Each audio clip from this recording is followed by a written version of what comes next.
बिस्मिल्लाहिर्रहमानिर्रहीम। अस्सलाम वालेकुम नाजरीन, मैं आपका होस्ट नुमान अहमद और आप देख रहे हैं टेक टीवी।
नाजरीन, आज की इस वीडियो में दो मैसेज हैं, एक वालिदैन के लिए और दूसरा नौजवानों के लिए।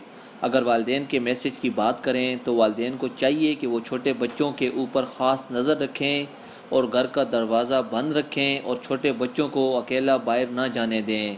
और दूसरा मैसेज नौजवानों के लिए है कि गलियों में मोटरसाइकिल आहिस्ता चलाएं, क्योंकि बहुत से हादसात रोनुमा हो चुके हैं।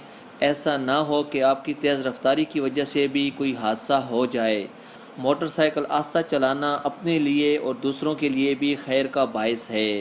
वीडियो देखने का बहुत शुक्रिया। अल्लाह हाफिज़।